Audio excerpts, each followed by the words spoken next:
सभी मित्रों को सादर नमस्कार। मित्रों, सरकार द्वारा आज 23 जुलाई 2024 को आम बजट 2024-25 संसद में पेश किया गया। इस न्यू बजट में आम करदाताओं को न्यू टैक्स रिजीम में कुछ राहत दी गई है, कुछ परिवर्तन किए गए हैं। ओल्ड टैक्स रिजीम में कुछ भी परिवर्तन नहीं किया गया है। जो पिछले वर्ष था वही अगले वर्ष भी होगा।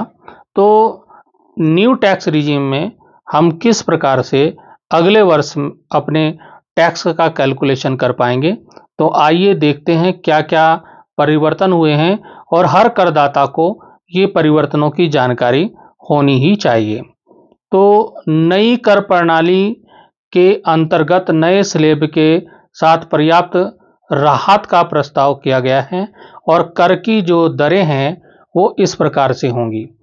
देखिए, कुल 3 लाख की आय तक कर जो है वो शून्य होगा, पहले भी था और अब भी शून्य होगा। थोड़ा परिवर्तन यहाँ किया गया है कि 3 लाख से 7 लाख तक 5% टैक्स लगेगा, जो कि पहले 3 से 6 लाख था। 3 से 6 लाख था, वो अब 3 से 7 लाख कर दिया गया है। आगे भी परिवर्तन है। 7 लाख से 10 लाख तक जो आपका टैक्स है वो 10% लगेगा, जो कि पहले जो था 7 से ये 3 से 6 था और फिर 6 से 9 था, जो कि अब 7 से 10 हो गया है। ठीक है। 10 लाख से 12 लाख तक आपका जो टैक्स है 15% लगेगा और 12 लाख से 15 लाख तक 20% लगेगा। आय यदि आपकी 15 लाख से अधिक है, कर योग्य आय यदि आपकी 15 लाख से अधिक है तो आपको 30% टैक्स देना होगा। मानक कटौती की जो स्टैंडर्ड डिडक्शन है वहां पर भी थोड़ा सा परिवर्तन किया गया है। मानक कटौती जो स्टैंडर्ड डिडक्शन होता है, वेतन भोगियों और पेंशन भोगियों को नई कर प्रणाली के अंतर्गत दी जाने वाली मानक कटौती को, जो कि पहले 50,000 रुपये थी, उसको बढ़ा करके 75,000 रुपया किए जाने का प्रस्ताव इस आम बजट में किया गया है।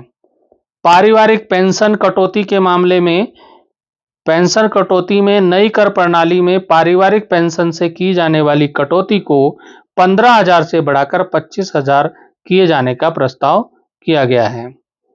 नई पेंशन योजना में जो गैर सरकारी नियोक्ता हैं उनका अंशदान के बारे में भी यहाँ पर कुछ संशोधन किया गया है। संशोधन ये है कि धारा 80 CCD यानी कि सेक्शन 80 CCD जो होता है उसमें ये NPS नई पेंशन योजना में के लिए ये 80 CCD 2, 80 CCD 1, 80 CCD 1B ये सेक्शन होते हैं। इनमें उल्लिखित पेंशन योजना में गैर सरकारी नियोक्ता के संबंध में, ये ध्यान दीजिए, गैर सरकारी नियोक्ता के संबंध में अनुमत कटौती की राशि को सरकारी जो गैर सरकारी जो कर्मचारी होगा उसके वेतन के 10% से बढ़ाकर 14% किए जाने का प्रस्ताव दिया गया है। जो कि पिछले वर्ष कितना था कि गैर सरकारी नियोक्ता जो है कर्मचारी के वेतन से 10% की कटौती करता था, अब वो 14% की कटौती किए जाने का प्रस्ताव हो गया है। इसके अलावा नई कर प्रणाली में गैर सरकारी कर्मचारी को उसके वेतन के 10% के स्थान पर 14% तक की राशि की कटौती अनुमति दी जाएगी। तो ये कुछ संशोधन है नई कर व्यवस्था में, पुरानी में कोई संशोधन नहीं हुआ है। तो ये जानकारी आप लोगों को होनी चाहिए और ये जानकारी मैं आपको दे रहा था। अभी के लिए धन्यवाद।